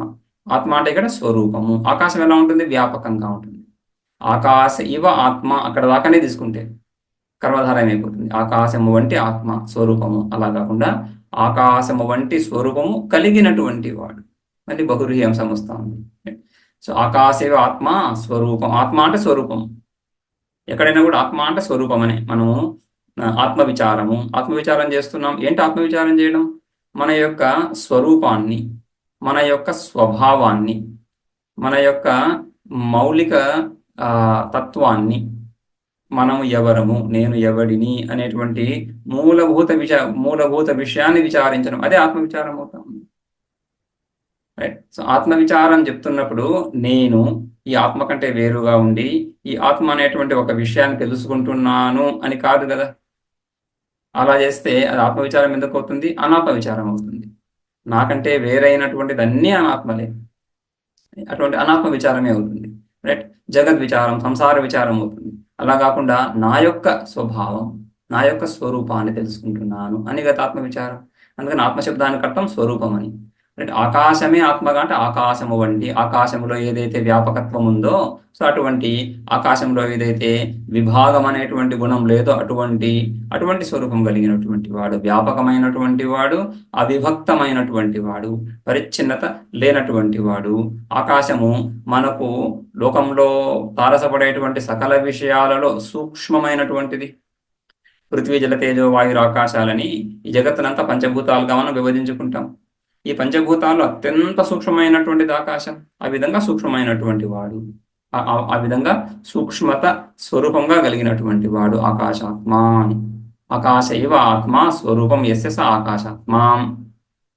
సర్వగతత్వం, సూక్ష్మత్వం, రూపాదిహీనత్వం చ ఆకాశతుల్యత ఈశ్వరస్య. ఆకాశ ఇవ, ఆకాశ ఇవ అని ఉంది కదా వాక్యం అక్కడ. ఆకాశ ఇవ ఆకాశము వలె. ఆకాశము వలె అంటున్నప్పుడు ఆకాశంతో పోలిక ఆకాశంతో ఎలా పోలుస్తాము? ఏదైనా ఏ రెండు వస్తువులనైనా, ఏ రెండు వ్యక్తులనైనా పోల్చినప్పుడు ఏదో గుణమో కర్మలో వాటితోనే పోలుస్తాం. రైట్. సో వీడు వాడిలా ఉన్నాడు అంటున్నప్పుడు ఆ రూపురేఖలో, లేకుంటే గుణగణాలు, లేకుంటే శక్తి సామర్థ్యాలు, లేకుంటే ఆలోచన విధానము, లేకుంటే వాడి ఇచ్ఛా విశేషాలు, ఇవి ఎక్కడో పోలిక ఉండాలి. ఇవేదో పోలిక ఉన్నప్పుడు ఇద్దరిని పోలుస్తున్నాం కదా. అదేవిధంగా ఆకాశ ఇవ పరమాత్మ అన్నప్పుడు ఏంటి పోలిక? ఏ గుణం? ఆకాశంలో తెలుస్తా ఉంది. పరమాత్మ మనకు తెలియదు. పరమాత్మను ఉపాసిస్తున్నాం, తెలుసుకోవాలని ప్రయత్నం చేస్తున్నాం. తెలియని విషయాన్ని ఎప్పుడు కూడా తెలిసిన విషయంతో పోల్చి కదా తెలుసుకుంటాం. ఒక తెలిసిన విషయాన్ని తీసుకొని దాంతో పోల్చి ఇంకొక తెలియని విషయాన్ని తెలుసుకోవడం అనేది ఉపమాన ప్రమాణం. ప్రమాణాలు 6గా చెప్పుకుంటాము. ప్రధానంగా 3 ప్రమాణాలు: ప్రత్యక్షము, అనుమానము, శబ్దము, శృతి అని. ఈ 3 కాకుండా ఇంకొక 3 చెప్పుకుంటారు. ఉపమానం ఒకటి, అది ఈ ఉపమాన ప్రమాణం. తెలియని వస్తువుని తెలుసుకోవడం తెలిసిన వస్తువు ద్వారా. ఆ విధంగా అది ఒక జ్ఞాన సాధనం కదా. తెలియని వస్తువుని కొత్త వ్యక్తికి, ఆ పిల్లవాడికి నేర్పించాలి. కొత్త విషయాన్ని ఎలా నేర్పిస్తారు? వాడికి తెలిసిన విషయాల్లో ఒకటిని తీసుకొని దాని ద్వారానే కదా నేర్పిస్తాం. సో అదే విధంగా అది ఒక ప్రమాణం అయింది, జ్ఞాన సాధనం అయింది, ఉపమాన ప్రమాణం. ఇక్కడ ఆకాశం మనకు తెలుసు. సో ఆకాశంలో ఉండే ఏ గుణాలను తీసుకున్నాము? సర్వగతత్వం. ఆకాశం సర్వగతం. ఎక్కడ కూడా ఆకాశము లేదు అనేటువంటి భావననే మనకు కలగదు. ఆకాశం ఉత్పన్నమైందంటేనే మనం విచారణలు పడిపోతాం. ఎలా ఆకాశం ఉత్పన్నమైంది? ఆకాశం లేనప్పుడు ప్రపంచం ఎలా ఉంటుంది, ఎక్కడ ఉంది అని ఇవన్నీ కూడా మనసులోకి వచ్చేస్తాయి. ఈ ప్రశ్నలన్నీ వచ్చేస్తాయి. కాబట్టి ఆకాశము సర్వగతం అనేటువంటిది దృఢంగా బుద్ధిలో ఉంటుంది. ఆకాశము సూక్ష్మము. ఆకాశం ప్రవేశించలేనటువంటి స్థలం అంటూ లేదు. రైట్. కాకులు దూరని కారడవి, చీమలు దూరని చిట్టడివి, అన్నిట్లో కూడా ఆకాశం ఉండే తీరాలి. ఏదో ఎంతటి ఘన కారణం, ఎటువంటి అడవులైనా కూడా, పర్వతాలు, నదులు, సముద్రాలు, ఎక్కడైనా కూడా ఆకాశం లేకుండా ఉండేటువంటి ప్రశ్నే లేదు. సర్వగతత్వం, సర్వగతత్వం, సూక్ష్మత్వం అన్నింటిలో ప్రవేశిస్తాం. మనము ఈ భూమి మీద నడవగలుగుతున్నాం, నీళ్ళలో కూడా ఈదగలుగుతున్నాం, గాలిలో గెంతగలం, ఇవన్నీ చేయగలం. కానీ ఆకాశము పర్వతాల్లో కూడా ప్రవేశించి ఉంటుంది. ఏ పర్వతాన్ని పర్వత కొండ చర్యలు విరిగి పడుతున్నప్పుడు లోపల మళ్ళీ ఆకాశం ఉండనే ఉంది అక్కడ. సో ఆకాశం ప్రవేశించినటువంటి స్థలం లేనే లేదు. ఎందుకని? ఆకాశము సకల స్థూల విషయాలలో వ్యాప్తమై ఉన్నటువంటి సూక్ష్మం. అదేవిధంగా పరమాత్మ ఎరుక, జ్ఞానము, చైతన్యమే లక్షణముగా కలిగినటువంటి వాడు. ఎటువంటి విషయాలు ఎక్కడ ప్రపంచంలో ఉన్నా దాన్ని తెలుసుకునేటువంటి తత్వము ద్వారానే అవి తెలియబడుతున్నాయి. తెలుసుకునేటువంటి తత్వము లేకుండా తెలియబడేటువంటి విషయం ఎలా ఉంటుంది? కాబట్టి సూక్ష్మం, సర్వగతం సూక్ష్మం. ఈ ధర్మాలన్నీ పరమాత్మలో ఉన్నాయి. ఇక పృథివీ, జల, తేజ, వాయువులలో రూపాది గుణాలున్నాయి. పృథివీలో రూపము, రసము, గంధము, శబ్దము అన్నీ ఉన్నాయి. అదేవిధంగా జలాలలో గంధము లేకపోయినా రసము, ప్రధానంగా రసం, లేదా పృథివీలో గంధమని, జలాలలో రసమని, అగ్నిలో రూపమని, వాయువులో స్పర్శ, ఇటువంటి గుణాలేవీ లేనటువంటి ఆకాశం. ఆకాశాత్మ రూపాదిహీనత్వం. పరమాత్మ యందు కూడా ఈ విధంగా రూపాది గుణాలు లేనటువంటి అశబ్దమస్పర్శమ రూపం అవ్యయం అని చెప్పుకుంటాం కదా. తథారసం నిత్యం అగంధవచ్చయత్. అలా విధంగా ఈశ్వరుడు రూపాది రహితుడు. ఇవన్నీ కూడా ఆకాశానికి పరమాత్మకి సాదృశ్యం. ఈ సాదృశ్యాన్ని, ఈ పోలికని ఇవ శబ్దంతో చెప్పుకున్నాము. అక్కడ ఇవ శబ్దంతో శృతి చెప్తా ఉంది ఆకాశాత్మ అని. ఆకాశాత్మ అంటే ఆకాశేవ ఆత్మా యస్య అనే అర్థం. ఇక కాబట్టి ఆకాశేవ ఆత్మా యస్య అని శృతి చెప్పినట్లే ఐవ శబ్దానికి ఇది అర్థం. అది ఆకాశాత్మ. ఆ విధంగా సూక్ష్మము. సూక్ష్మం అంటున్నప్పుడు ఇప్పుడు ఈ ఆకాశాత్మ ఎవరు? అహం ఆకాశాత్మ అని కదా. అహం ఆకాశాత్మ అని చెప్పుకుంటున్నప్పుడు అహం శరీరాత్మ అనేటువంటి భావన, అహం ఆకాశాత్మ అనేటువంటి భావన రెండు ఒకే కాలంలో ఉండగలుగుతాయా? సో అహం శరీరాత్మ అనేటువంటి భావన పోవాలి కదా అహం ఆకాశాత్మ అనే భావన నిలబడడానికి. లేదా అహం ఆకాశాత్మ అనేటువంటి నిరంతర భావన అహం శరీర, అహం శరీరాత్మ అనేటువంటి భావనని పలుచన చేస్తూ ఉంది, వినాశనం చేసే, చివరికి దాన్ని నష్టం చేసేస్తుంది. చేసే సామర్థ్యం ఆ భావనలో ఉందా లేదా? శ్రద్ధతో, శాస్త్రమందు శ్రద్ధ, యుక్తి, రైట్, శబ్ద ప్రమాణము, యుక్తితో కూడా పరమాత్మ ఆకాశ స్వరూపంగానే ఉండాలి. కానీ ఏదో పరిచ్ఛిన్నంగా ఏదో లోకంలో ఎక్కడో కూర్చొని ఉన్నాడు, నిల్చుకొని ఉన్నాడు, అలా కుదరదు కదా.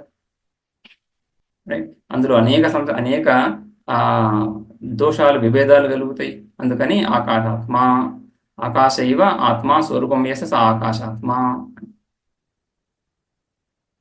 రైట్. సో ఆ భావన, ఆకాశాత్మ అనేటువంటి భావన ఈ దేహాత్మ భావనని, రైట్, మనసు నేను అనే ఈ భావన అన్నిటికీ కూడా విరుగుడుగా పనిచేస్తూ ఉంది ఆకాశాత్మ. అదేవిధంగా సర్వగతత్వం చూశాం కదా. తర్వాత విశేషణం సర్వకర్మ. ఇవి ఇవన్నీ ఈ విశేషణాలు సర్వకర్మ, సర్వకామ, సర్వగంధ, సర్వరస, సర్వం ఇదం అభ్యాప్తః. రైట్. సో ఇవన్నీ కూడా ఇంకొక కేటగిరీకి సంబంధించినటువంటి విశేషణాలు. అవి చూద్దాం. సర్వకర్మ, సర్వశబ్దము విశ్వానికి సంకేతం. సర్వం విశ్వం, రైట్. ఈ విశ్వం, సర్వం విశ్వం, ఇదంతా కూడా ఎవరిచే చేయబడింది? ఈశ్వరుడు చేత. సర్వకర్మ అంటే సర్వం కర్మ అస్య, సర్వం కర్మ యస్య లేదా అస్య. ఈ సర్వము ఎవడి కర్మయో, ఎవరి కర్మ అంటే కృతం, ఈశ్వర కృతం, ఈశ్వరుడి చేత ఉత్పన్నం చేయబడినటువంటిది. సర్వం కర్మ యస్య. ఈ సర్వము, ఈ జగత్తంతా కూడా కర్మగా కలిగినటువంటి సర్వకర్మ సర్వం విశ్వం తేన ఈశ్వరేణ క్రియతే ఇది. రైట్. విగ్రహవాక్యం అయితే ఈ విధంగా సర్వం కర్మ యస్య అని, సర్వం కర్మ అస్య, అది ఈ విగ్రహవాక్యం.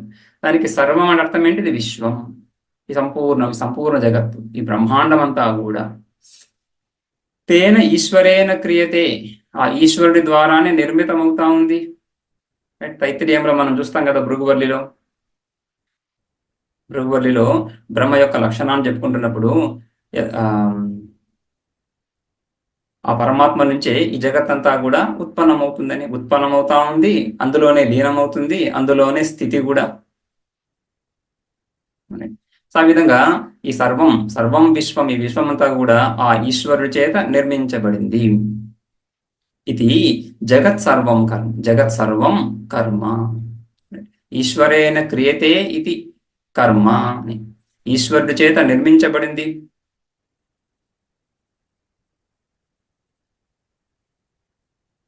రైట్. ఈశ్వరేణ క్రియతే ఇది, ఈ జగత్ సర్వం విశ్వం ముందే చెప్పుకున్నాం. సర్వం అంటే విశ్వం, అదే జగత్. ఈ జగత్ అంతా కూడా ఈశ్వరుని చేత చేయబడింది కాబట్టి ఈ సర్వం అనేటువంటిది ఆ ఈశ్వరుడి యొక్క కర్మ. సర్వం కర్మ ఎవరికి? అస్య ఈశ్వరస్య, స ఈశ్వర సర్వకర్మ.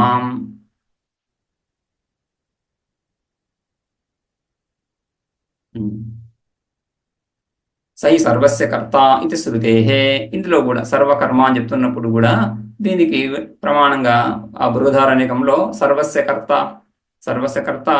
ఈ జగత్తుకంతటికి కూడా కర్త ఆ ఈశ్వరుడే. జన్మాద్యస్య యతః అనే లక్షణం, పరమాత్మ లక్షణం బ్రహ్మసూత్రాల్లో కూడా మనం జన్మాద్యస్య యతః అస్య జగతః, ఈ జగత్తు యొక్క జన్మాదులు, జన్మ స్థితి భంగాలు ఎవరి నుంచి అయితే కలుగుతున్నాయో అతడే ఈశ్వరుడు.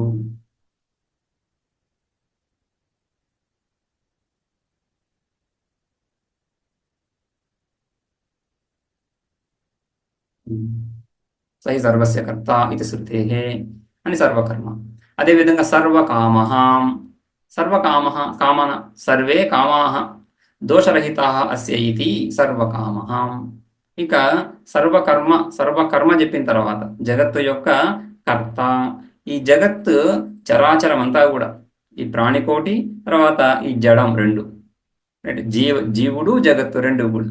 అయితే జీవుడిని మనం అనాదిగా చెప్పుకుంటాం, అనాదిగా చెప్పుకొని కర్తగా అనాదిగా చెప్పుకొని మళ్ళీ కర్మ చేయడం ఏంటి? ఇవన్నీ కర్మ అంటే ఉత్పన్నమైనటువంటి వాడని. సో ఉత్పన్నమైనటువంటి వాడు అని చెప్తున్నప్పుడు ఉపాధితో కూడి, శరీరంతో తాదాత్మ్యాన్ని పొందినటువంటి వాడు. శరీరంతో తాదాత్మ్యాన్ని పొందడం అంటే ఏంటి? శరీరమే నేను అనేటువంటి భావన కలిగి ఉండడం. శరీరమే నేను అనే భావన కలిగి ఉండడం అంటే కూడా ఏంటి?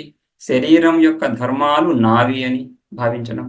శరీరం యొక్క ధర్మం ఉత్పన్నమవడం, శరీరం ఉత్పన్నమవుతుంది, శరీరం వృద్ధిని పొందుతుంది, శరీరం వికారాన్ని పొందుతుంది, శరీరం క్షయాన్ని పొందుతుంది, నాశనాన్ని పొందుతుంది, మృత్యువుని పొందుతుంది. శరీరంలో ఎవరి ధర్మాలు ఉన్నాయి? ఈ ధర్మాలన్నీ నావి అని భావించే వాడికి జన్మ ఉంటుంది. శరీరంతో అత్యంత తాదాత్మ్యాన్ని పొంది శరీరం ఉత్పన్నమవుతున్నప్పుడు నేను ఉత్పన్నమవుతున్నానని, శరీరము కష్టాన్ని పొందుతున్నప్పుడు నేను కష్టాన్ని పొందుతున్నానని, శరీరంలో సుఖం కలుగుతున్నప్పుడు నేను సుఖాన్ని పొందుతున్నానని భావించేవాడు సంసారి. రైట్. అదేవిధంగా జన్మ మృత్యువులు కలిగినటువంటి వాడు, ఆ విధంగా జీవుడు జన్మను పొందుతుంటాడు. ఆ జన్మకు నియంతకర్త ఎవరవుతున్నాడు? ఈశ్వరుడే.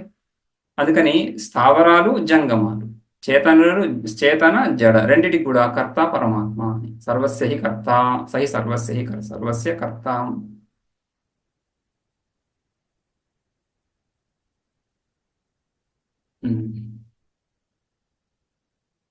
సర్వకామ, ఇక్కడ కూడా ఈ స్థితిలో మనకి సర్వం కల్విదం బ్రహ్మ తజ్జలాన్ అంటున్నప్పుడు అది ఇదే విషయం చూసాం అనమాట. తస్మాత్ జాయతే, రైట్, తస్మిన్ లీయతే, తదనా తస్మిన్ వర్తతే అని.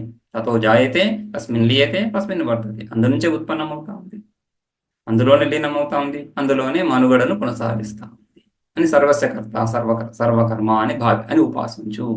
రైట్. సర్వకర్మ అంటున్నప్పుడు ఈ సర్వం, అందులో ఈ ఉపాధులు, స్థూల శరీరాలు, సూక్ష్మ శరీరాలు ఇవన్నీ కలుగుతున్నాయి. వీటి యొక్క కర్త జీవుడు, సంసారి.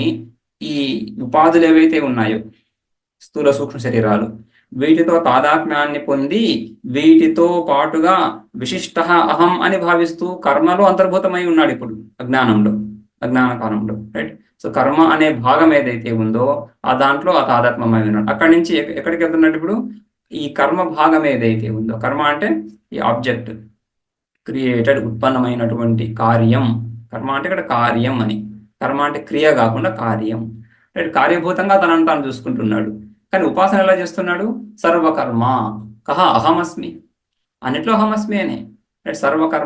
సర్వకర్మ అంటున్నప్పుడు ఈ సామాన్యంగా సంసారంలో ఏదైతే కర్మ లేని ఉపాధులతో కూడినటువంటి వాడను అనే భావన నుంచి పైకొచ్చి వీటన్నింటికీ నేను సాక్షిభూతంగా కర్త అంటే తెలుసుకునేవాడని అర్థం, రైట్. కర్త, అది కూడా మళ్ళీ కర్త అంటున్నప్పుడు కులాలుడు కుండను ఉత్పన్నం చేసినట్లు ఈ ప్రపంచాన్నంతా బిట్ బై బిట్ ఒక్కొక్క భాగాన్ని అలా అలా అలా నిర్మిస్తూ వచ్చాడని అని కాదు కదా, రైట్. అదంతా కూడా ఆరంభవాదము ఇత్యాది అసత్కార్యవాదాల్లోనే. సత్కార్యవాదంలో అలా లేదు. సత్కార్యవాదంలో కార్యము కారణంలోనే ఉంటుంది, ఉత్పత్తికి ముందు అని కదా. సో ఆ విధంగా సర్వకర్మ అంటున్నప్పుడు ఈ ఉపాధి తాదాత్మ్యంతో ఉన్నటువంటి ఆ వ్యక్తి ఉపాధి తాదాత్మ్యం నుంచి వైదొలగి, ఉపాధి తాదాత్మ్యం ఎందుకుంది? అజ్ఞానం చేత, రైట్. అజ్ఞానం ద్వారా కూడా, అజ్ఞానం సాక్షాత్తుగా తీసుకురాదు. అజ్ఞానం కూడా రాగద్వేషాలతోనే, అవిద్య కామ కర్మ, రైట్. లేదా ఈ పంచక్లేశాలు చెప్పుకున్నప్పుడు యోగ సూత్రాల్లో సూత్రమే వస్తుంది, అవిద్య అస్మిత రాగ ద్వేష అభినివేశ.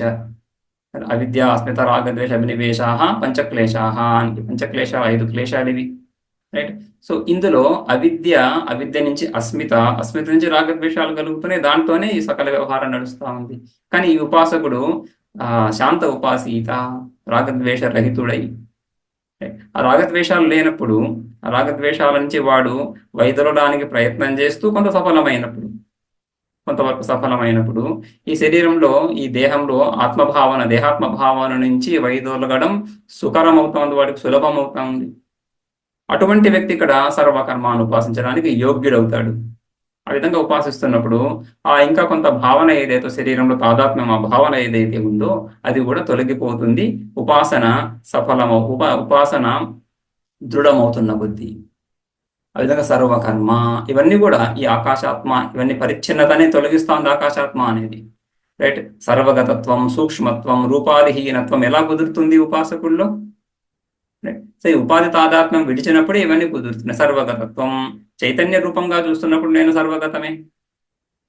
విశేష విజ్ఞానం నుంచి దూరం వచ్చి సామాన్య విజ్ఞానం, జ్ఞాన సామాన్యంతో మనం జ్ఞాన సామాన్యాత్మకంగా చూస్తున్నప్పుడు, జ్ఞానం మనలో ఉంది, తెలుసుకోవడం అనేది వ్యక్తిలో జ్ఞాని అజ్ఞాని ఇద్దరిలో కూడా ఉంటుంది. విషయాలను తెలుసుకోవడం ప్రతి ఒక్కడు చేస్తాడు. కళ్ళు ఉన్న ప్రతి ఒక్కడు రూపాన్ని చూస్తాడు, చెవులున్న ప్రతి ఒక్కడు శబ్దాన్ని వింటాడు, రైట్.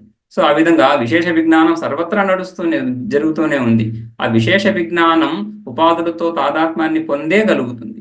ఆ ఉపాధుల నుంచి విడిపడినప్పుడు సామాన్య జ్ఞానం అనేటువంటి ఆ కాన్సెప్ట్, ఆ తత్వం, సామాన్య జ్ఞానం అనేది ఒకటి ఉంది అనేటువంటి విషయం వీటి నుంచి కొద్దిగా వైదొలిగినప్పుడే తెలుస్తుంది. అందుకని శాంత ఉపాసిత, రాగద్వేష రహితుడై ఈ విషయాలతో తాదాత్మ్యం లేనటువంటి వాడై ఉపాసిస్తున్నప్పుడు ఆ సూక్ష్మత్వం, సర్వగతత్వం, రూపాదిహీనత్వం తెలుస్తుంది. అవి దృఢమవుతున్నప్పుడు ఈ విషయ విషయాల యందు, ఇంద్రియ విషయాల యందు ఆసక్తి ఏదైతే మిగిలి ఉందో అది కూడా ధ్వంసం అవుతుంది.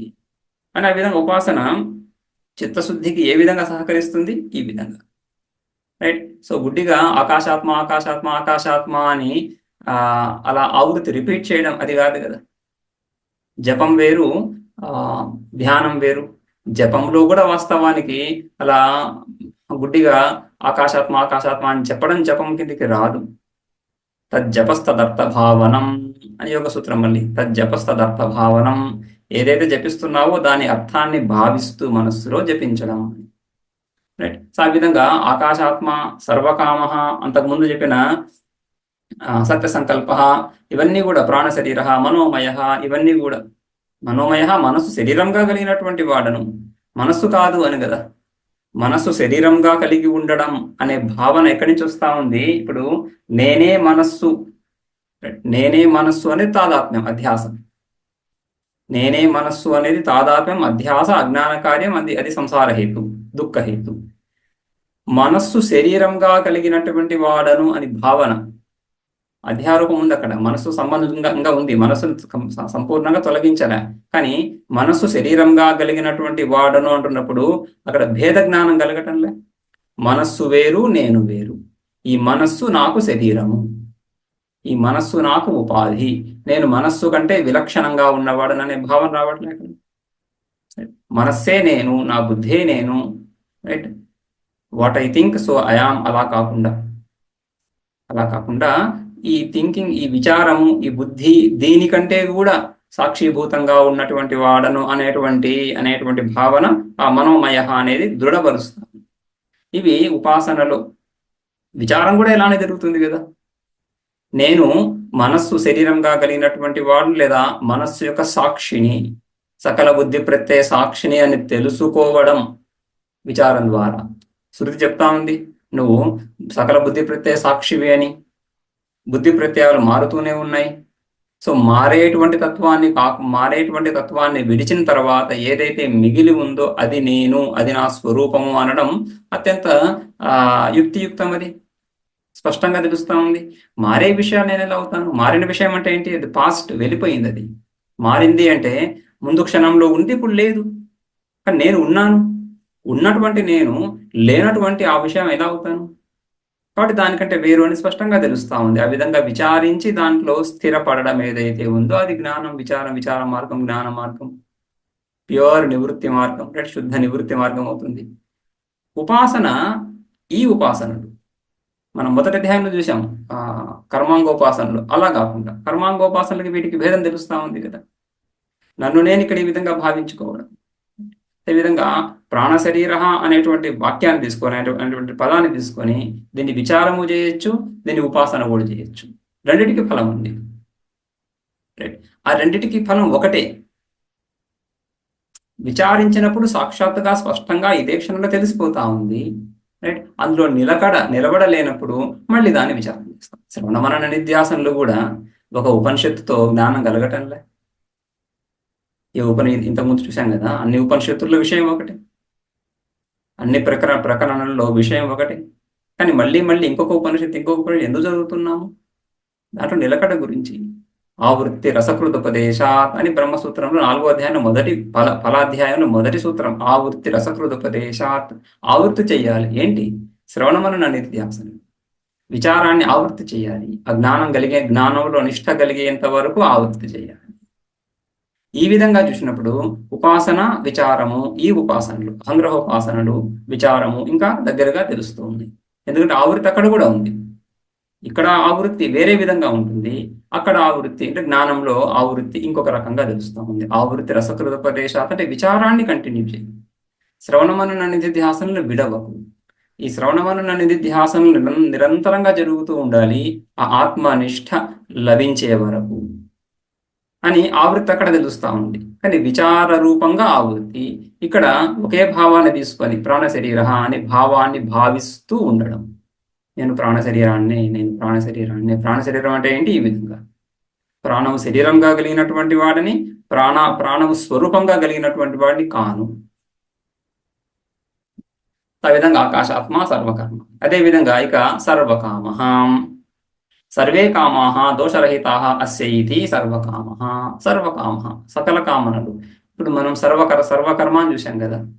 చరాచర జగత్తుకంతటికి కర్త అని. ఈ చరాచర జగత్తులో స్థూలం వరకు చూస్తున్నాం. సూక్ష్మం ఏమైంది? సూక్ష్మము ఈ రాగద్వేషాలు అనేది విడవమని చెప్తున్నాము. ఆ రాగద్వేషాలు వాటి రూపమే కామన కూడా, రైట్? సో రాగము, కామన ఇవన్నీ ఒకే రకంగానే వెళ్తున్నాయి కదా. అవి ఎక్కడి నుంచి వచ్చాయి? వాటి స్వభావం ఏంటి? వాటికి ఆధారం ఏంటి అంటున్నప్పుడు అక్కడ కూడా మళ్ళీ పరమాత్మని తీసుకురావాల్సి ఉంటుంది కదా. అందుకని సర్వకామ, సకల కామనలు కలిగినటువంటి వాడు. ఈ సకల కామనలు ఎవడికైతే చెందుతాయో వాడు పరమాత్మ. సర్వే కామాః అస్య ఇది అతనికి చెందినటువంటివి ఇవన్నీ. ఏంటి కామనలు ఇక్కడ? దోషరహితా. దోషరహితా అందుకనే సత్సంకల్ప. దోషాలుంటే అనృతేన మిథ్యాఫలత్వ హేతున ప్రత్యూఢత్వాత్ సంకల్పస్య మిథ్యాఫలత్వం అని చెప్పుకున్నాం కదా. అటువంటి దోషాలు ఉన్నప్పుడు ఆ కామన ఫలించదు, దోషం ఉంది. చక్షురేంద్రియంలో దోషం ఉన్నప్పుడు మనం ఏదైనా వస్తువుని చక్కగా చూడాలంటే చూడలేము, కనిపించదు సరిగా. దానికి మళ్ళీ కరెక్షన్ చేయాల్సి ఉంటుంది, ఏదో అద్దాలు ఇంకోటి వేసుకోవాల్సి ఉంటుంది. వేసుకున్నప్పుడు ఆ దృష్టి దోషం పోయింది కాబట్టి విషయం తెలుస్తూ ఉంది. కానీ దోషం ఉన్నంత వరకు విషయం తెలియటం లేదు కదా. అదేవిధంగా ఆ కామన దాంట్లో దోషం కలిగినప్పుడు ఫలించదు, సహజం. అది అనైకాంతిక ఫలం అవుతుంది, అనైకాంతిక ఫలం కలిగింది అవుతుంది, ఐకాంతిక ఫలం కలిగింది అవ్వదు, రైట్. అందుకని సత్యసంకల్ప కాబట్టి సత్యసంకల్ప అని చెప్పిన తర్వాత సర్వకామా అంటున్నాం కాబట్టి దోషరహితా కామా. మళ్ళీ సంసారికి దోష సహిత కామన. అయితే దోషం ఎక్కడి నుంచి వచ్చింది? అజ్ఞానం ద్వారా. అజ్ఞానం ద్వారా వచ్చింది. అజ్ఞానం పరమాత్మ స్వరూపం కాదు. అందుకని అజ్ఞానం అనేది ఒకవేళ ఉన్న వస్తువు అయ్యుంటే, అది నిజమైనటువంటి వస్తువు ఉన్న వస్తువు అయ్యుంటే దానికి కారణం ఏంటి? దానికి కారణం పరమాత్మనా కాదని విచారించాలి. అది ఉన్న వస్తువే కాదు, అది ఒక వస్తువే కాదు. అందుకని దాని విచారణ లేదు. సో అందుకని సర్వకామ అంటున్నప్పుడు దోషరహిత కామ, దోషరహితమైనటువంటి సకల కామనలు కలిగినటువంటి వాడు. ఈ విషయంలో కూడా స్మృతి ప్రమాణము ధర్మావిరుద్ధో భూతేషు కామోస్మి భరతర్షభ అని. హే భరతర్షభ, అహం కామోస్మి, నేను కామనను. ఎటువంటి కామనను?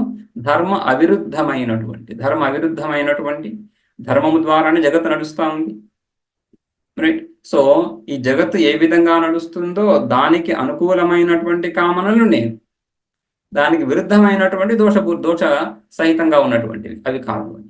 ఇది రేపు చూద్దాం.